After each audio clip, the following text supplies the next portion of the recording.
नमस्ते छात्रों, स्वागत है आप सबका। हम अपने सिलेबस के आगे वाले पार्ट में जो शेष रह गया है उसकी चर्चा करेंगे। तो मेघदूत के बाद में अपने पाठ्यक्रम में निर्धारित है भर्तृहरि का नीति शतक, और उस नीति शतक के 1 से लेकर के 10 श्लोक मात्र अपने को पढ़ना है, उसका अर्थ समझना है, उसकी व्याख्या आपको करनी होगी। हो सकता है कि उस श्लोक के अंतर्गत जो कुछ प्रसिद्ध सूक्ति वाक्य हैं वो देख करके आपको व्याख्या करने के लिए पूछे, या हो सकता है विषय वस्तु के आधार पर इसमें जिस चीज़ के बारे में बताया गया है उससे संबंधित प्रश्न आपको सामान्य रूप से पूछा जा सकता है। तो वो सब हम सारी चर्चा करेंगे। तो चूँकि 1 से 10 तक का ही अपने पाठ्यक्रम में है, इसीलिए उसको तो तैयार करना ही है। लेकिन एक बात आप लोगों से ज़रूर कहना चाहूँगा कि आपको समय मिले तो भर्तृहरि का जो नीति शतक है इसको संपूर्ण पढ़ें, संपूर्ण श्लोकों को एक बार अवश्य पढ़ें, क्योंकि मानव जीवन से संबंधित बहुत सारी चीज़ों का ज्ञान हमको ऐसे ग्रंथों से मिलता है जो जीवन में बहुत कुछ सिखाता है। इस दृष्टि से भी ये ग्रंथ बहुत उपयोगी है, तो हमें उसको उस तरीके से देखना है। अवगतम, ये भर्तृहरि जो है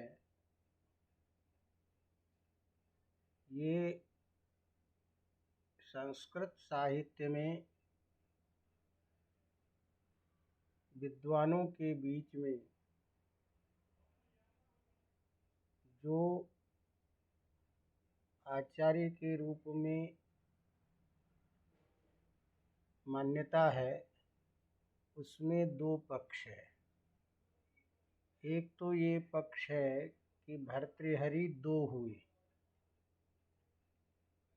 एक भर्तृहरि वो हैं जो व्याकरण शास्त्र के प्रमाणभूत आचार्य के रूप में विख्यात है, जो व्याकरण को दर्शन के रूप में सिद्धांतित करने वाले प्रथम आचार्य हैं, और जिनकी रचना है व्याकरण में दर्शन को लेकर के वाक्यपदीयम। तो कुछ आचार्यों का ये कहना है कि ये भर्तृहरि कोई और है, और नीति शतक के लिखने वाले जो आचार्य भर्तृहरि है ये अन्य है। कुछ आचार्यों का ये कहना है कि नहीं, दोनों एक ही है। अपूर्व प्रतिभा के धनी जो राजा भर्तृहरि, जिसकी कथा हम लोकाचार में भी सर्वत्र सुनते हैं, कहानी के रूप में भी भर्तृहरि का जो नाटक कहीं मंचित होता है उसमें जो कथानक हमको बताए जाते हैं, वो राजा भर्तृहरि ने ही वाक्यपदीयम की भी रचना की, और जैसे राज्यकाल में उनकी स्थितियां थी उनके आधार पर उन्होंने 3 शतक ग्रंथ भी लिखे, जो भर्तृहरि शतकत्रय के नाम से प्रसिद्ध है। वो भर्तृहरि शतकत्रय में पहला ये नीति शतक है। दूसरा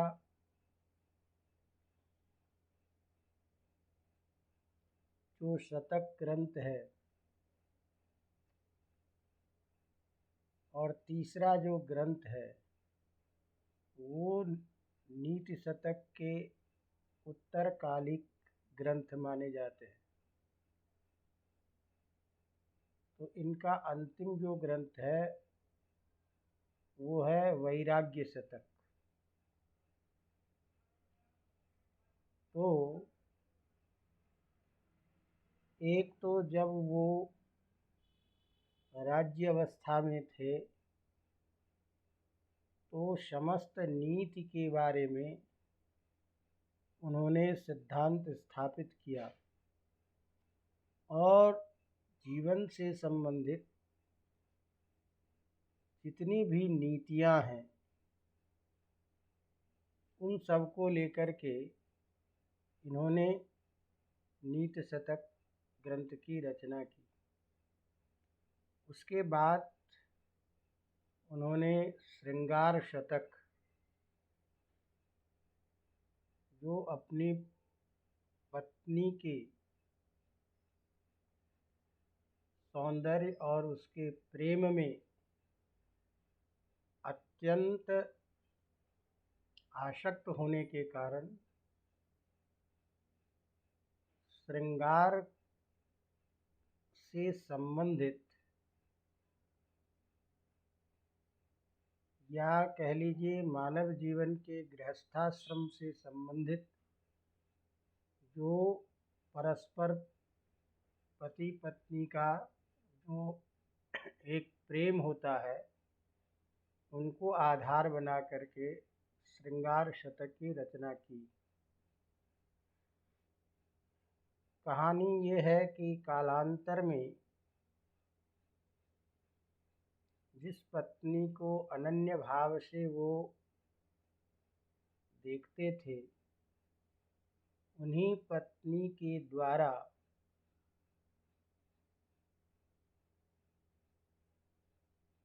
दुखी होने के कारण और दुखी का कारण उनकी पत्नी का अन्य व्यक्ति में आसक्त होने के कारण जो जीवन का जो एक लगाव था उनसे उनको विरक्ति हो गई और उस अवस्था में विरक्ति काल में उन्होंने इस सब को नश्वर कहते हुए वैराग्य शतक की रचना की। और इस वैराग्य शतक के बाद में ही कहा जाता है कि वो समस्त राजधर्म का त्याग करके सन्यासी बन गए। तो ये 3 शतक इनकी अत्यंत प्रसिद्ध है, जो नीति शतक, श्रृंगार शतक और वैराग्य शतक के नाम से जाना जाता है। तो हमारे पाठ्यक्रम में चूँकि नीति शतक है, इसमें बहुत तरह के विषयों को लेकर के नीति की बातें की गई है, जिसकी हम चर्चा क्रमिक करेंगे। क्रमिक में तो कुछ ही विषय आपके सिलेबस में है, तो उसी की विशेष चर्चा करेंगे अभी वर्तमान में परीक्षा को ध्यान में रख करके। लेकिन अपने को संपूर्ण नीति शतक तो कम से कम पढ़ना ही चाहिए। और इनकी विशेषता है कि जब हम जिस ग्रंथ को पढ़ते हैं तो लगता है कि उसी में अगाध पांडित्य का इन्होंने स्वरूप प्रतिपादित किया है। चाहे श्रृंगार शतक हो, तो श्रृंगार की अंतिम पराकाष्ठा जो होती है वहाँ तक का वर्णन सहज रूप में ये करते हैं। वही जब वैराग्य शतक में जाते हैं तो समस्त सांसारिक पदार्थों को नश्वर और मोह उत्पन्न करने वाला मानता हुआ इसका त्याग करके ईश्वर के प्रति अपने आत्म कल्याण के प्रति स्वयं को लगाना ही एकमात्र कल्याण का मार्ग है, ये बताते हुए वैराग्य शतक की रचना इन्होंने की है और उन सारे दर्शन ग्रंथ के सिद्धांत को वैराग्य शतक में रख दिया। तो चलिए, जैसा भी है, तो जैसा कि आपको पता है कि कोई भी ग्रंथ करते हैं तो प्रारंभ में मंगलाचरण करते हैं। तो भर्तृहरि भी चूँकि इस ग्रंथ का प्रारंभ कर रहे हैं और ग्रंथ के प्रारंभ में मंगलाचरण होना चाहिए, इस दृष्टि से नीति शतक में भी मंगलाचरण कर रहे हैं। तो मंगलाचरण का उद्देश्य ये होता है कि हमारा ग्रंथ जो है वो निर्विघ्न पूर्वक संपन्न हो जाए। इस ग्रंथ में हमारे किसी भी प्रकार के जन्म जन्मांतर जो प्रत्यवाय है, दोष है, जिसके कारण कदाचित ग्रंथ में कोई विघ्न न आ जाए, इसीलिए विघ्न विनाश के द्वारा ग्रंथ की समाप्ति, ये मंगलाचरण का प्रयोजन होता है। इस मंगलाचरण के प्रयोजन में भी दो तरह के सिद्धांत हैं। तो प्राचीन जो नैयायिक लोग हैं, वो मंगलाचरण को ग्रंथ समाप्ति के प्रति कारण मानते हैं। ये ग्रंथ समाप्ति हम तभी कर सकते हैं जब हम मंगलवान रहेंगे। तो ग्रंथ समाप्ति के प्रति कारण है मंगल। लेकिन नवीनों का कहना है कि नहीं, मंगल जो है विघ्न ध्वंस के प्रति कारण है। तो विघ्न का विनाश करता है मंगल, और विघ्न का विनाश यदि नहीं होगा, विघ्न का विनाश यदि हो जाता है तो तन्मुखे न, उसी माध्यम से, उसी द्वार से ग्रंथ की समाप्ति हो जाएगी। तो ग्रंथ समाप्ति जो है वो विघ्न ध्वंस द्वारा होता है, मार्ग प्रशस्त करता है, इसीलिए विघ्न ध्वंस के प्रति कारण होता है मंगल। तो जैसा भी है, तात्पर्य इसमें एक है, कुल मिलाकर के दोनों को देखें तो ग्रंथ विघ्न समाप्ति के द्वारा ग्रंथ की समाप्ति, विघ्न विनाश के द्वारा ग्रंथ की समाप्ति, ये मंगलाचरण का प्रयोजन होता है। और मंगलाचरण 3 प्रकार के होते हैं, जिसकी चर्चा हमने कई बार की है। एक नमस्कारात्मक, एक आशीर्वादात्मक और एक वस्तु निर्देशात्मक, जिसमें किसी भी देवता को हम प्रणाम करते हैं, नमस्कार करते हैं अपने कार्य की सिद्धि के लिए उनका स्मरण करते हुए, वह जो मंगलाचरण होता है वो नमस्कारात्मक होता है। और कहीं पर में हम कहते हैं कि वह भगवान आपका कल्याण करे, हमारा कल्याण करे। तो इस तरह के जो मंगलाचरण होते हैं वो आशीर्वादात्मक मंगलाचरण होते हैं। और जहाँ प्रतिपाद्य विषय का भी संकेत मंगलाचरण में हो जाता है, विषय वस्तु का निदर्शन भी मंगलाचरण में हो जाता है, उसको हम वस्तु निर्देशात्मक मंगलाचरण कहते हैं। तो यहाँ भर्तृहरि नीति शतक में जो मंगलाचरण किया गया है वो नमस्कारात्मक मंगलाचरण किया गया है। तो हम इसमें ये कहेंगे कि भर्तृहरि ने ग्रंथ की समाप्ति में के लिए, विघ्न विनाश के लिए अपनी इष्ट देवता को नमस्कार कर रहे हैं, इसीलिए ये नमस्कारात्मक मंगलाचरण है। अब नमस्कार कर रहे हैं, प्रणाम कर रहे हैं, तो अपने इष्ट देवता को प्रणाम करते हैं। तो सबके इष्ट देव अलग अलग होते हैं। तो इस तरह से यहाँ जो मंगलाचरण किया गया है, ये साक्षात परब्रह्म जो हैं, उन परब्रह्म को नमस्कार कर रहे हैं। तो वो ब्रह्म कैसे हैं, किस रूप में हैं, उस चीज़ को बताते हुए, उनका वर्णन करते हुए कहते हैं कि ये जो ब्रह्म है, उनको मैं नमस्कार करता हूँ। तो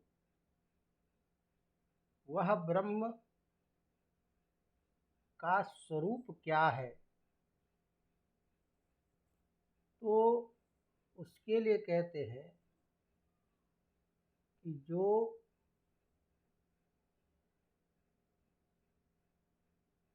चिन्ह मात्र मूर्ति है, ज्ञान के रूप में। अब उसका सारा वर्णन हम करेंगे। जो तेज प्रकाश के रूप में है, जो शांत स्वरूप वाले हैं, अविचलित रहने वाले हैं, कभी जिसमें किसी प्रकार का विकार उत्पन्न नहीं होता, स्थिर, ऐसे जो पूर्ण ब्रह्म है, उनको नमस्कार करते हैं। तो उसी बात को मंगलाचरण में कह रहे हैं कि दिगादि कालाद्यनवच्छिन्न अनंत चिन्मात्रमूर्तये स्वानुभूत्येकमानाय नमः शांताय तेजसे।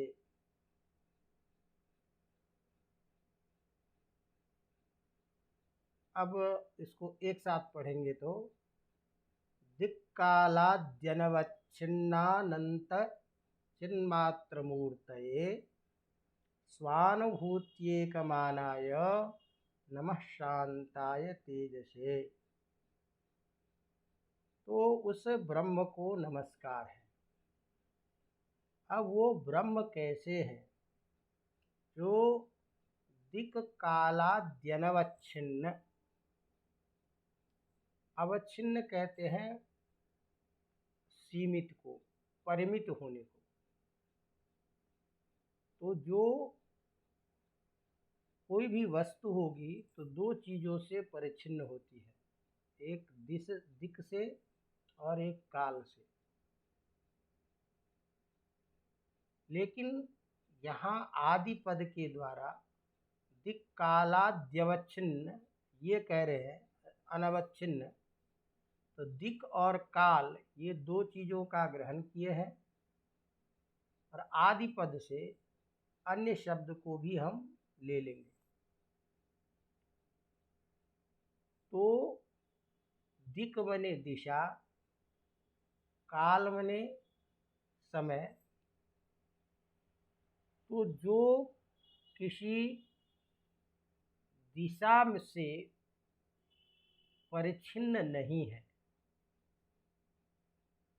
अर्थात जिनके लिए ये नहीं कहा जा सकता कि इस दिशा में है और इस दिशा में नहीं है। अवगतम? इसी तरह से वह पहले नहीं थे, अब हैं, या अभी नहीं हैं, बाद में होंगे, ऐसे किसी भी काल में उनको अधिष्ठित नहीं किया जा सकता। इसका मतलब क्या हुआ कि दिशा से अनवच्छिन्न होने का मतलब ये हुआ कि सर्वत्र जो व्यापक है, जो दिशाओं से परिमित मापे जाने योग्य नहीं है, अर्थात सर्वत्र व्यापक है। दूसरा, किसी काल से वो अवच्छिन्न नहीं है, सीमित नहीं है, परिमित नहीं है। इसका मतलब वो नित्य है। तो जो दिशा से परिमित होने वाले नहीं हैं, अर्थात सर्वत्र है, जो व्यापक है, जो काल से नापे जाने योग्य नहीं है, अर्थात नित्य हैं, हमेशा होने वाले हैं, हमेशा जिनकी सत्ता रहती है। आदि पद से हम देश ले लेंगे, स्थान ले लेंगे कि उनके लिए ये नहीं कहा जा सकता कि ये इनका स्थान है, ये यहाँ रहते हैं। इसी तरह से जिसमें किसी प्रकार का अवयव नहीं है, अवयव से रहित, अर्थात एक ही है, तो जो व्यापक है, जो नित्य है, जो किसी स्थान विशेष में रहने वाले नहीं हैं, किसी देश में से परिच्छिन्न होने वाले नहीं हैं, किसी अवयव से परिच्छिन्न नहीं होते हैं। उनको ये नहीं कहा जा सकता इतने बड़े हैं, इतने बड़े हैं कि हाथ पैर है ये। तो ये विशेषण उनकी व्यापकता, उनकी नित्यता आदि को बताने के लिए कहा जा रहा है कि दिक् कालाद्यनवच्छिन्न। अब दिक् कालाद्यनवच्छिन्न शब्द से इन सारी चीज़ों को बता दिए हैं, इसीलिए इसके साथ में विशेषण अब लगा रहे हैं कि जो अनंत है। अनंत का मतलब क्या है कि एक होता हुआ भी, अवयवहीन होता हुआ भी अनेक रूप में है। तो अनेक रूप में है का मतलब जितने भी चराचर पदार्थ है, चराचर जीव है, सभी जीवों के रूप में वह अभिव्यक्त, अर्थात सभी जीव उन्हीं का स्वरूप है। इसलिए एक होता हुआ भी अनंत है। अवगतम। और जिनका स्वरूप कैसा है? चिन्ह मूर्ति। चित कहते हैं ज्ञान को।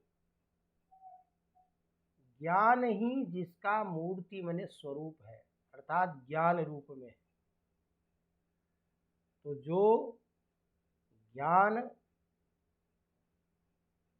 के रूप में, जो देश कालादि से परिमित नहीं होने वाले, अनंत, ऐसे जो ब्रह्म। अगला क्या विशेषण दे रहे हैं? शांताय, जो शांत स्वरूप वाले हैं, दृढ़ है और तेज से, जो प्रकाश रूप में है। तो प्रकाश ही स्वरूप है जिसका, ज्ञान ही स्वरूप है जिसका, शांति ही स्वरूप है जिसका, जो सर्वत्र व्यापक है, अवयवादि से रहित है, अनंत है, ऐसे उस ब्रह्म को मैं नमस्कार करता हूँ। नमः। नमः के योग में चतुर्थी विभक्ति है, इसीलिए इनके जितने भी, जिसको नमस्कार, नमः शब्द के द्वारा जिसको नमस्कार किया जाता है उसमें चतुर्थी विभक्ति होती है। कारक प्रकरण में आप लोग पढ़े होंगे, नमः स्वस्ति स्वाहा स्वधा अलम्ब षट योगाच्य। तो ये नमः क्रियापद है, निपात संज्ञक, और इस नमः शब्द के प्रयोग में जिसको नमस्कार करते हैं उसमें चतुर्थी विभक्ति होती है। तो हम किसको कर रहे हैं? ब्रह्म का स्वरूप ये है, इसीलिए ब्रह्म को नमस्कार कर रहे हैं। तो वो ब्रह्म जो है, जिस रूप में है, उसका वर्णन सारा चतुर्थी में किया गया। शांताय, जो शांत रूप में है। तेज से, जो तेज के रूप में है। चिन्ह मात्र मूर्तये, ज्ञान ही स्वरूप है जिसका, ज्ञान स्वरूप वाले।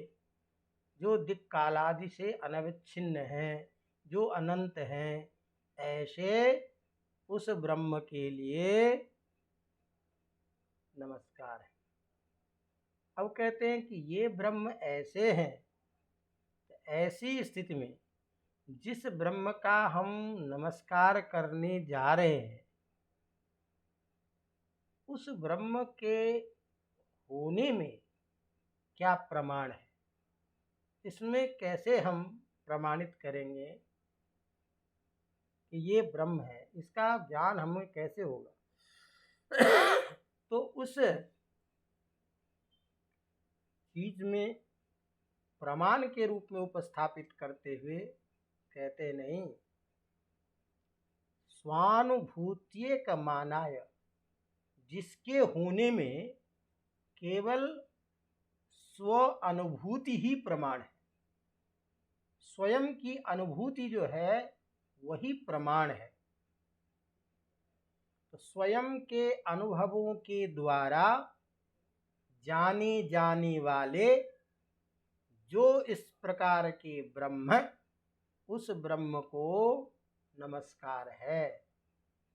इसीलिए ईश्वर के विषय में, चूंकि ये कोई ऐसी चीजें नहीं है जिसको हम अपने इस नेत्र चक्षु आदि से, इसको नेत्रादि से देख सकते हैं, हस्त आदि से स्पर्श कर सकते हैं, इनकी आवाज़ सुन सकते हैं।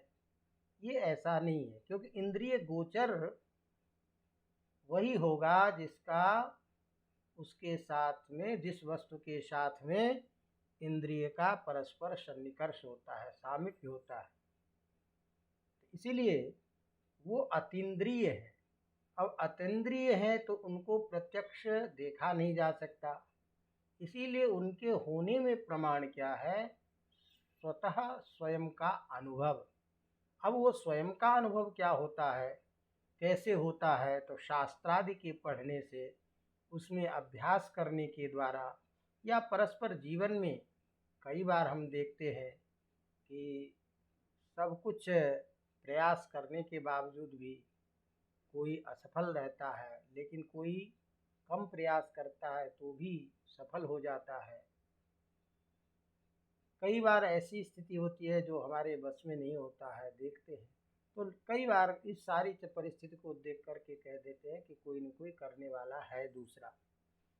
तो यह जो अनुभव है वह साधना के बल से, तप आदि के बल से जाना जाने वाला है।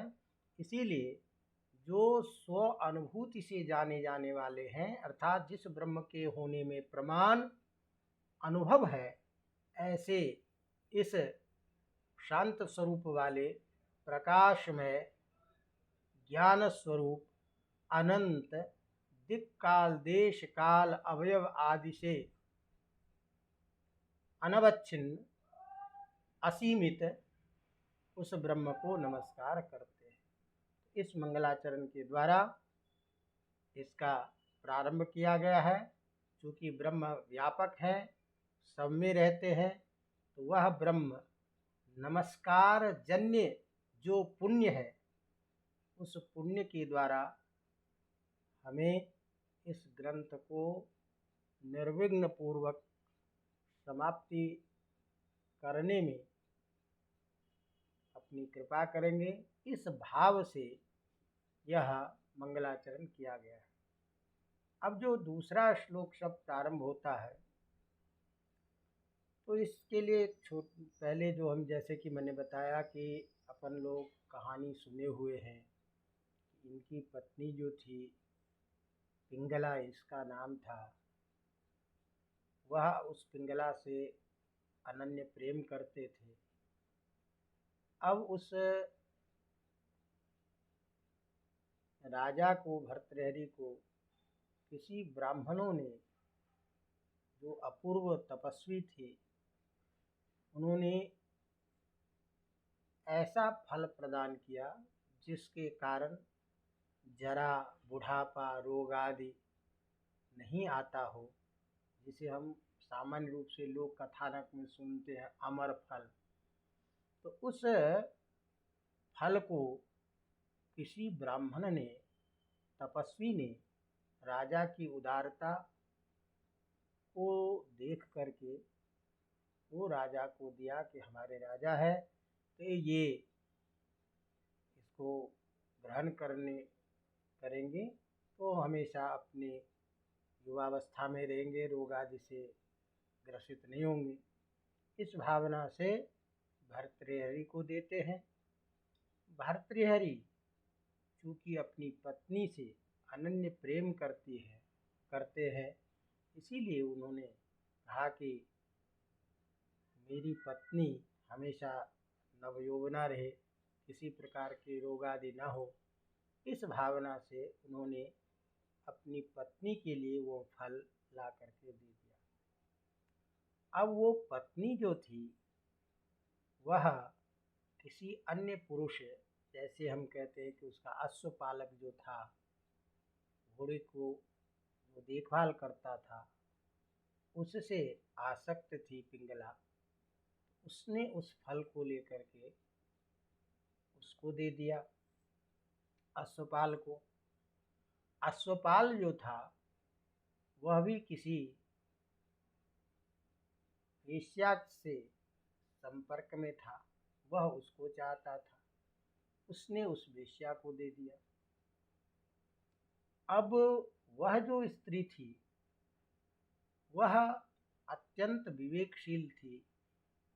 वह जो कार्य कर रही थी वह स्वयं समझती थी ये अनुचित कार्य है, लेकिन दुर्भाग्यवशात, परिस्थितिवशात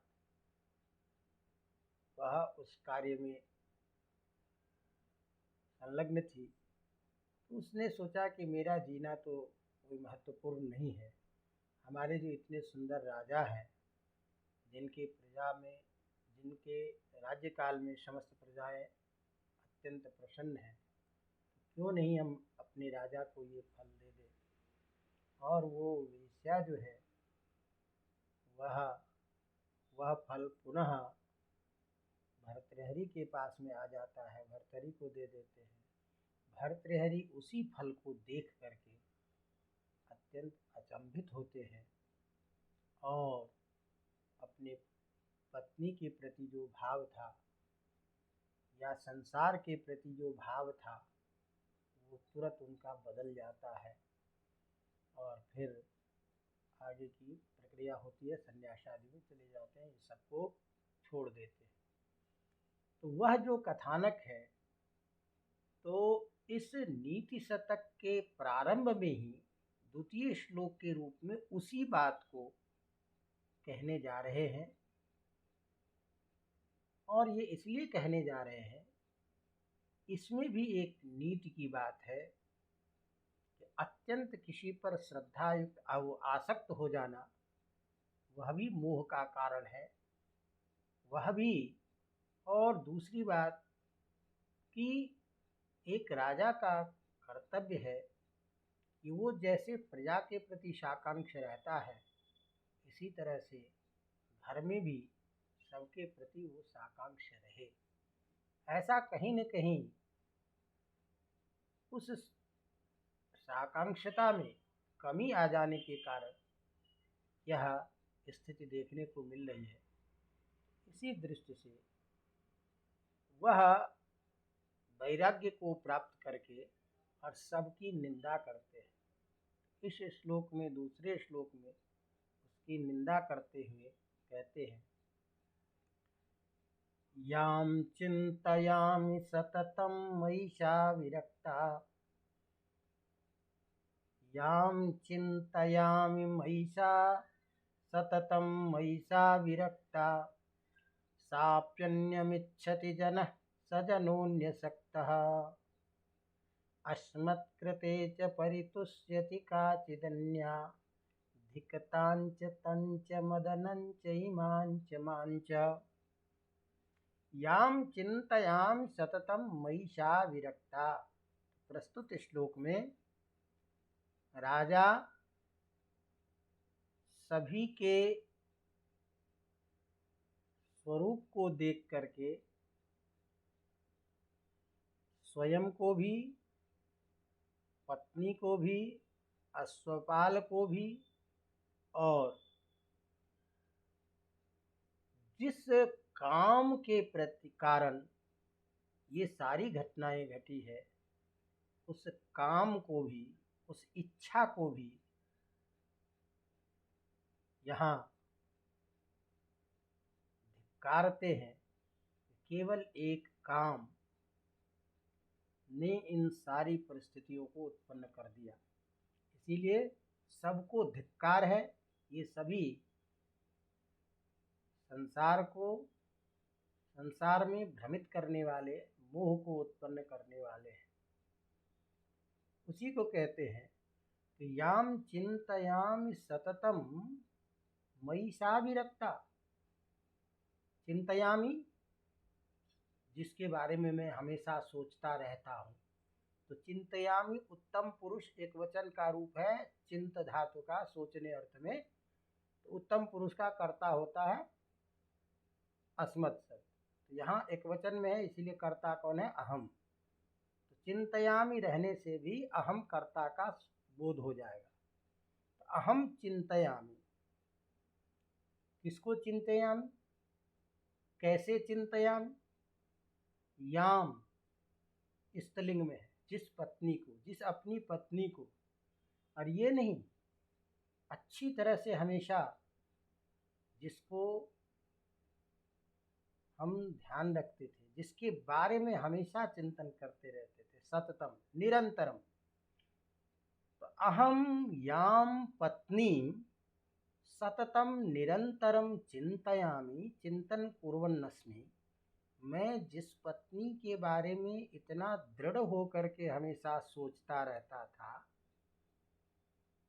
मयि सा विरक्ता, वही मेरे से विरक्त हो गई, मुझे छोड़ करके किसी अन्य की तरफ आकृष्ट हो गई। तो याम पत्नीम अहम सततम चिंतयामि, जिस पत्नी के बारे में मैं हमेशा चिंतन करता रहता था, सोचता रहा, सा मयि विरक्ता, वही मुझे, मेरे से विरक्त हो गई, वही मेरे से अलग रही। और सापि अन्यमिच्छति जन्म, वह पत्नी भी दूसरे मनुष्य को चाहने लगी, दूसरे पुरुष को चाहने लगी। और इतना ही नहीं, स जनोपि अन्य शक्तः, और वो आदमी भी जिसके प्रति मेरी पत्नी आसक्त थी हुई, वह व्यक्ति भी अन्य शक्तः, किसी दूसरे में आसक्त है। ऐसी स्थिति में यह जो स्वरूप है, यह जो कार्य है, यह जो काम है, जिसके कारण सभी अविवेकशील होते हुए, विचार न करते हुए अनाचार को करने लगे हैं। क्यों? कि कहा काम ही एक ऐसा होता है, न पश्यति जन्मांधा कामांधो नैव पश्यति। जन्म से जो अंधा होता है वो भी नहीं देखता है, और काम से जो अंधा होता है उसको भी कुछ नहीं सूझता है। मदोन्मत्ता न पश्यन्ति, मद से उन्नत व्यक्ति होता है वो भी किसी को नहीं देखता है। और अर्थी दोषन न पश्यति, केवल पैसा कमाने वाला जो है, पैसा ही जीवन में जिसके लक्ष्य है, वो भी किसी दोष को नहीं देखता है। तो इसीलिए इन सारी स्थिति को देख करके कहते हैं कि अस्मत् कृते च परितुष्यति काचिदन्या, और वही मेरे लिए जो व्यक्ति अन्य में है और अन्य व्यक्ति किसी और में है, वह व्यक्ति पुनः वह इतना मुझे प्रिय मान करके यह फल मुझे प्राप्त कराए। इसलिए ये सारी की सारी जो है अस्मत्कृते, मेरे लिए यह पत्नी जिसको संतुष्ट करना चाहती है,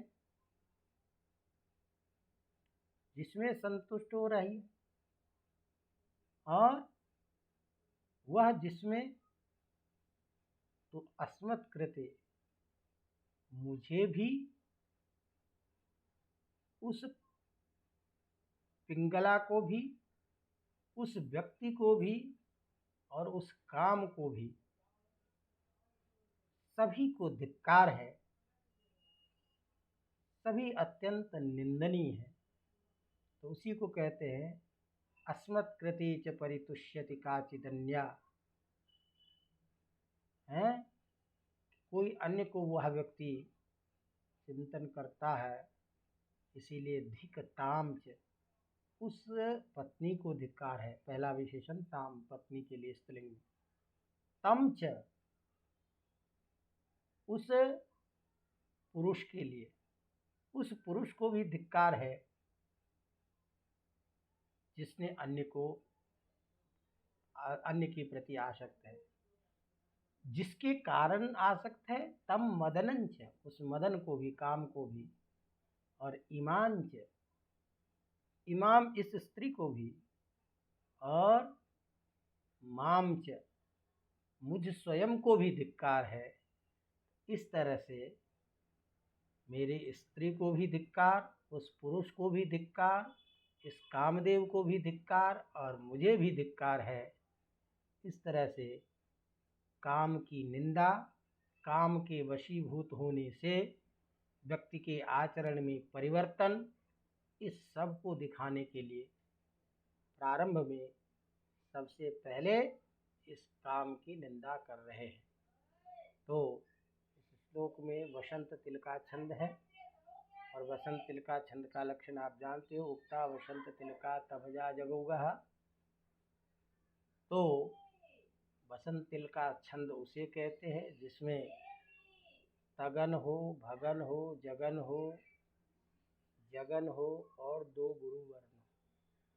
तो इस तरह से 14 अक्षर होते हैं। तो वसंत तिल का छंद में इस श्लोक में भर्तृहरि के द्वारा काम से आसक्त होने के कारण जो विवेक शून्य होते हुए जो आचरण है, ऐसे आचरण करने वाले सभी को धिक्कार करते हैं, कामदेव को धिक्कार करते हैं और स्वयं को भी धिक्कारते हैं। अवगतम। अब आगे के श्लोक में, तीसरे श्लोक में शिक्षा देते हुए कहते हैं कि इस संसार में 3 प्रकार के लोग होते हैं। 3 प्रकार के लोग होते हैं। उसमें एक तो होता है जिससे जो अज्ञ है,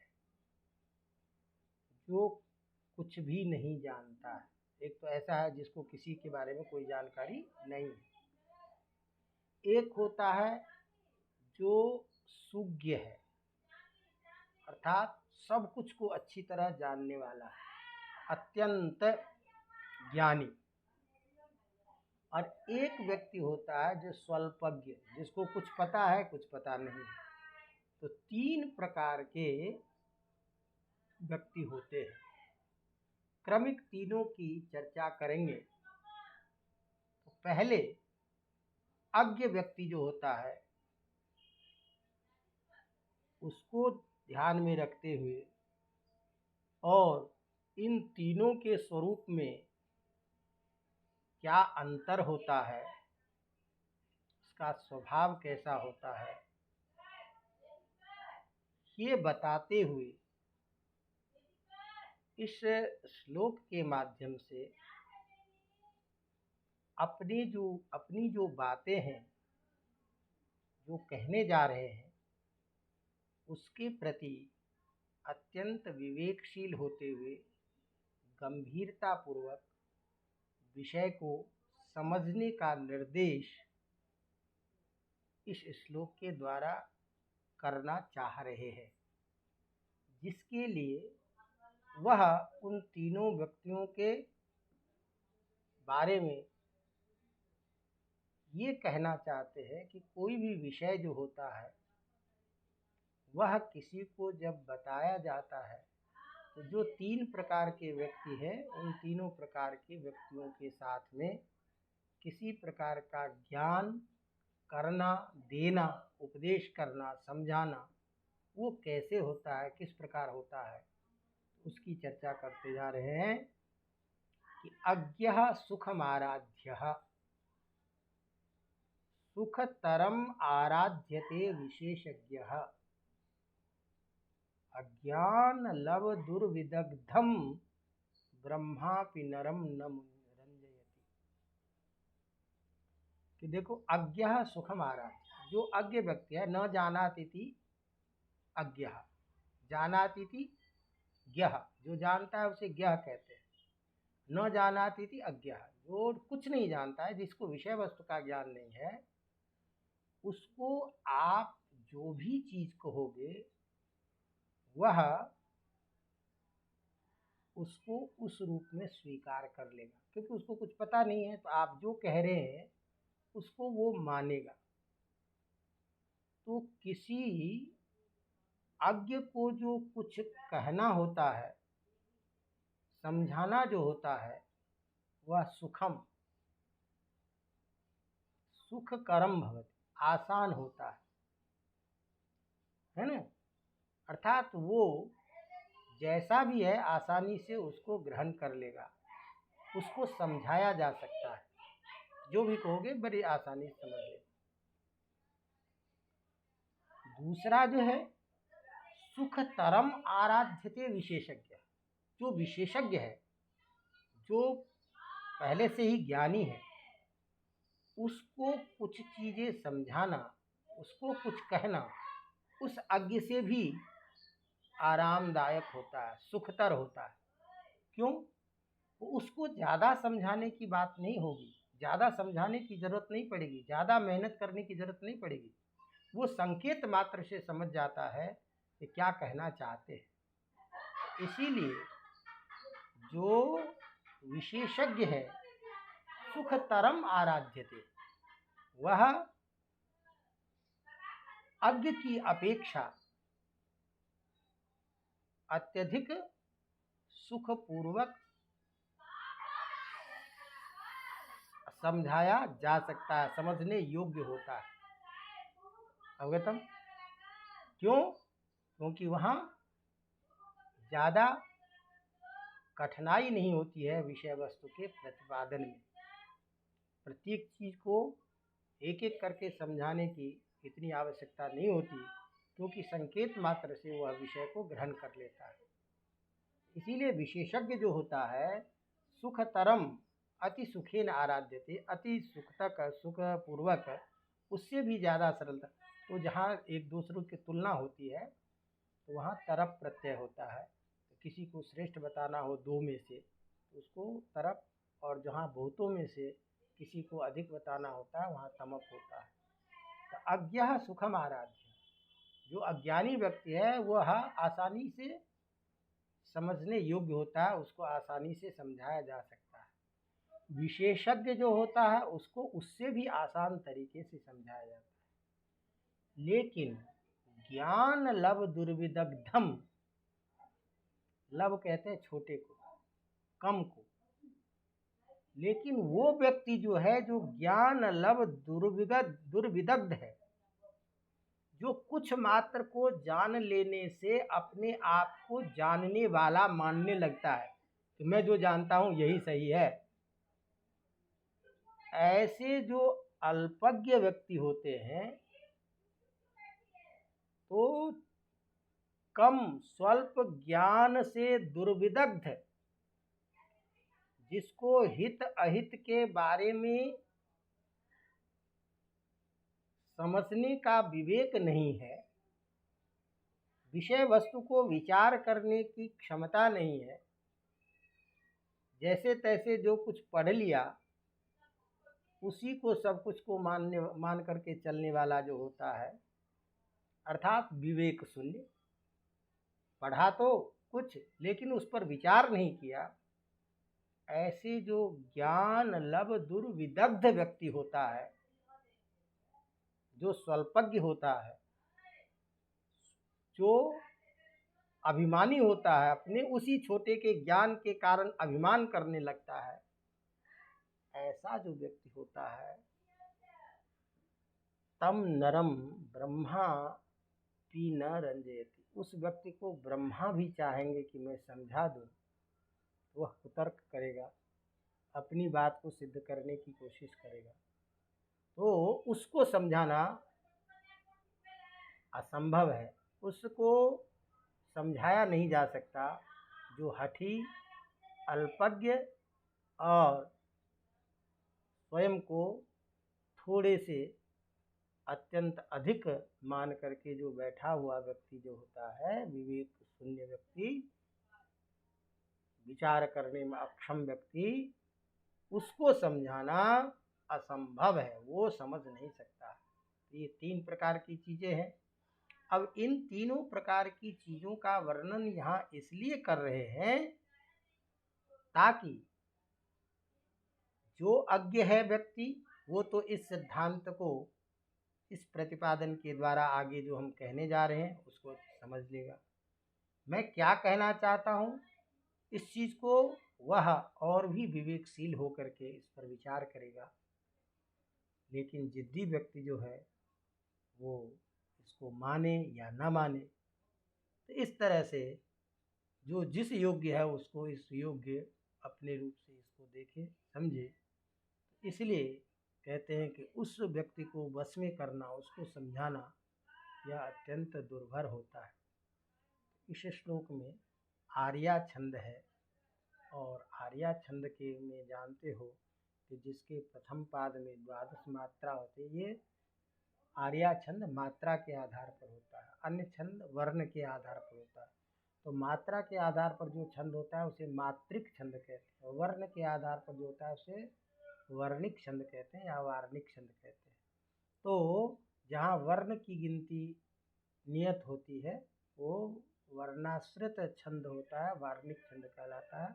और जहाँ मात्रा के आधार पर, ह्रस्व दीर्घ के आधार पर संख्या का निर्धारण होता है, वो छंद आर्या छंद होता है।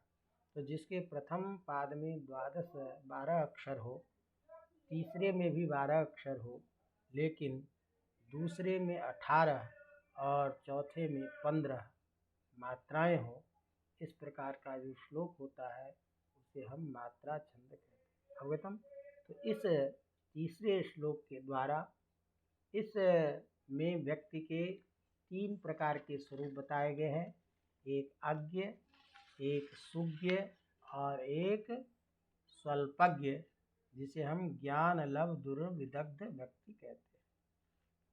अब जब हम वो जो जिद्दी व्यक्ति होता है, तो दो जो है वो तो समझ जाएगा, उसके लिए ज़्यादा स्वरूप बताने की ज़रूरत नहीं है। लेकिन जो स्वल्पज्ञ, जो जिद्दी व्यक्ति है, हठी व्यक्ति होता है, उसका स्वभाव कैसा होता है, उसको बताने के लिए वह किसी के द्वारा समझाने योग्य नहीं होता, वह किसी चीज़ को ग्रहण करने में समर्थ नहीं होता, तो उसको बहुत सुंदर ढंग से अनेक उदाहरणों के द्वारा समझाया जाता है। तो अब जो चौथा श्लोक कहा जा रहा है, इसमें मूर्ख व्यक्तियों को कोई चीज़ समझाना अत्यंत कठिन है, उसको समझाया नहीं जा सकता है। जिद्दी व्यक्ति को उसका स्वरूप बताते हुए कह रहे हैं, प्रशह्य मणि मुद्धरेन मकर वक्त्र दृष्टांतरा। प्रशह्य मणिमुद्धरेन मकर वक्त्र दृष्टान्तरात् समुद्रमपि संतरेत प्रचलद ऊर्मिमालाकुलं भुजंगमपि कोपितं शिरसि पुष्पवत् धारयेत् न तु प्रतिनिविष्ट मूर्ख जन चित्तमाराधयेत्। अलग अलग पद। प्रसह्य मणिम उद्धरेत, एक चीज दे दिया जो संभव नहीं है। अवगतम। तो जो अत्यंत छुपा हुआ है अंदर में, किसके? मकर, मगरमच्छ जो होता है जल में रहने वाला, समझे कि नहीं? तो मगर मच्छ अपने मुख के अंतर कोई मणि को छुपाया हुआ है, तो उस मणि को निकालने के लिए वक्त दृष्टांतरा, जो उसके दांतों के बीच में है,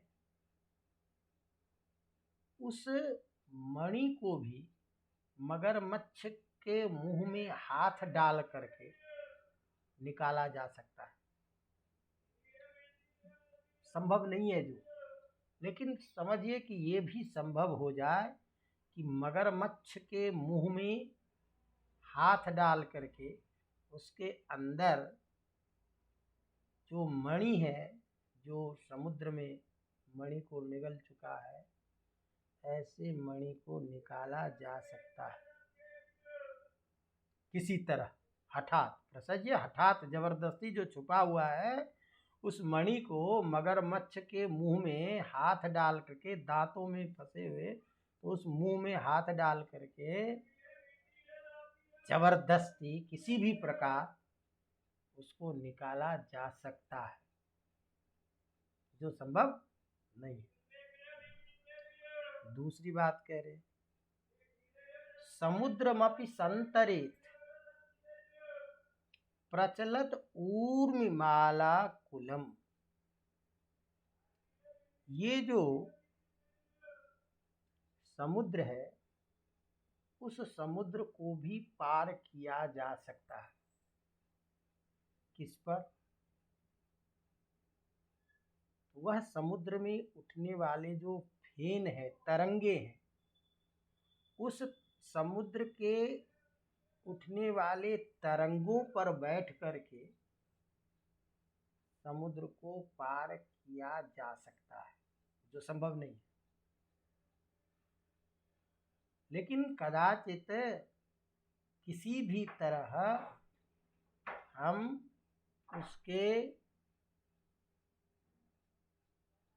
समुद्र के तरंगों पर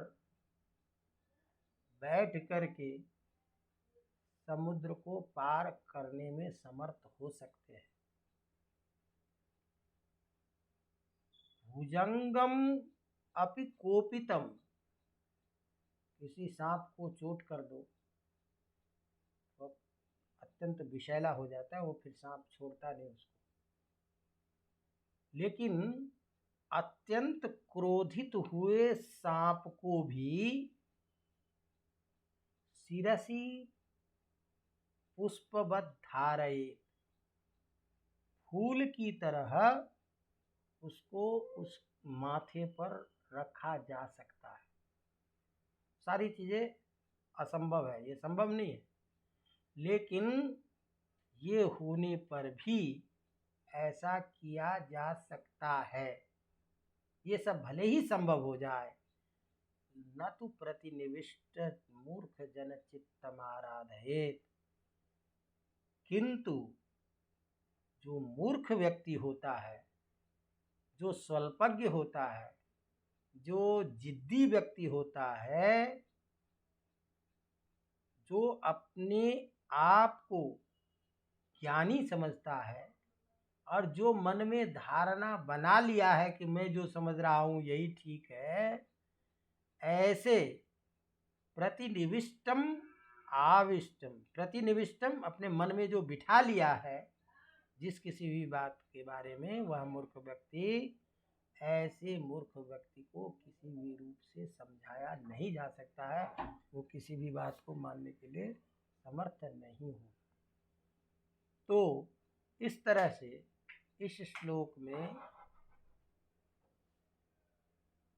आचार्य भर्तृहरि मूर्ख के स्वरूप, जिद्दी व्यक्ति के स्वरूप और उसके द्वारा किसी भी प्रकार के अन्य पढ़े से, अन्य ज्ञानी के द्वारा भी दिया गया वचन उसको कभी स्वीकार नहीं हो सकता, ऐसे व्यक्ति को अपने वश में नहीं किया जा सकता। इस तरह से इसमें इसकी निंदा कर रहे हैं। और इस श्लोक में पृथ्वी छंद है। इस तरह से ये 4 श्लोक तक हमने देखा। अब इसी तरह उस मूर्ख और जिद्दी व्यक्ति को स्वभाव को बताने के लिए आगे के श्लोकों में उसकी चर्चा कर रहे हैं, जिसकी चर्चा हम फिर बाद में करेंगे। तो प्रारंभ कर दिया है, देखिए अब अपना कार्यक्रम चलता रहे, यही कामना करता हूँ। आज हम इस नीच शतक के 4 श्लोक को देख लिए। एक दिन का और कार्य है, शिक्षा में विराम लेता हूँ। आप सबके मंगल कामना के साथ, धन्यवाद।